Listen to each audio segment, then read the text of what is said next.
Bangladesh karate দলের সবচেয়ে ছোট সদস্য মনীষা শঙ্কর পাল। অনূর্ধ্ব 12 ক্যাটাগরিতে তিনি কারাতে খেলে থাকেন। বাবার ইচ্ছেতেই কারাতেতে আসা, এরপর শুধু সাফল্য যাত্রা।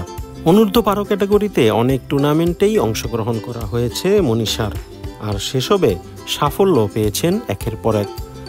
চলুন তার বাবা এবং তার কথাতেই জেনে নেওয়া যাক সেই সব সাফল্যের গল্প। কারাতেতে কেন এটা বেছে নিলে, যে অন্য অনেক খেলা ছিল, তুমি এটা কেন পছন্দ করো? কারণ আমি নিজের আত্মরক্ষার জন্য পছন্দ করি, যে আমি যাতে আর একটু কোনো একটা, আমার ছোটোকাল থেকে ইচ্ছা ছিল যে আমি এরকম কোনো একটা গেমস কিছু একটা শিখবো। Wushu, taekwondo, karate, cricket, football, badminton, অনেক কিছু আছে না।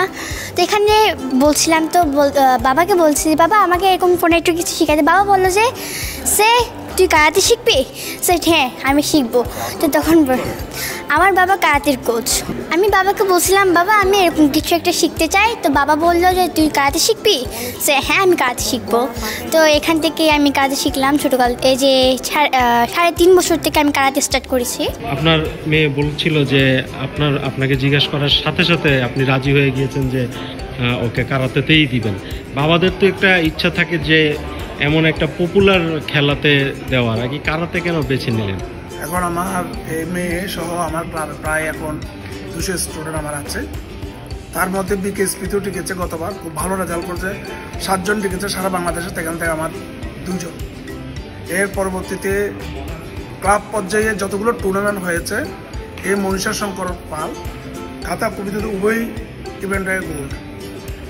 গত বছর 2024-এ ভারতের নেতাজি ইন্ডোর স্টেডিয়ামে গিয়েছে, সেখানে 10,000 প্লেয়ার ছিল সারা ভারতবর্ষেরই।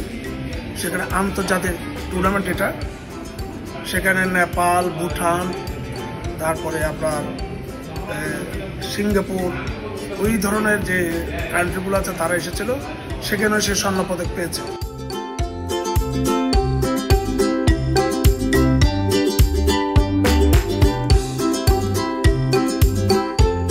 কারাতে করলে শারীরিক যে আমাদের মন মানসিকতা একটু ভালো থাকে। আর আমাদের বিশেষ করে দেশটা হলো একটু মাদকের অবমাননে, বিশেষ করে কক্সবাজার জেলা, আপনারা সবাই জানেন।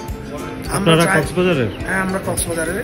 তা আমরা চাই এই ধরনের ইভেন্টে বা কারাতে এবং অন্যান্য যে ইভেন্টগুলো আছে, যদি আমরা যত সম্পৃক্ত হতে পারি, আমার দৃঢ় বিশ্বাস আমার মেয়ে এবং ছেলে হোক, তারা অন্তত কোন কাজটা করবে না।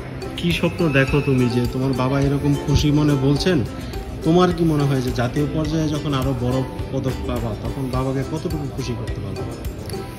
আমার বাবা আমাকে যে ছোটকাল থেকে যেটা আমাকে বলছিল যে তুই কারাতে শিখবি, আর এরকম বলছিল, সে বাবা বলছিল যে তুই কারাতে শিখে বিভিন্ন দেশে খেলতে পারবা, এবং কি সাউথ এশিয়ান গেম এবং ইন্টারন্যাশনাল গেম, এখান থেকে ওয়ার্ল্ড কারাতে কম্পিটিশন, বিভিন্ন জেলাতে বিভিন্ন জায়গায় খেলতে পারবো। সকলে আপনার আশীর্বাদ করবেন যাতে আমি বাবার মনটা যাতে খুশি করতে পারি।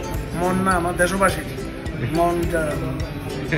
বাবা মেয়ের ভালোবাসাটা এরকম সুন্দর থাকুক, আপনার মেয়েও অনেক বড় পর্যায়ে খেলুক, একটা সময় অলিম্পিক পর্যায়ে খেলুক। আমরা বাংলাদেশের ক্রীড়াপ্রেমীরা এটাই চাইবে। ধন্যবাদ আপনাদের।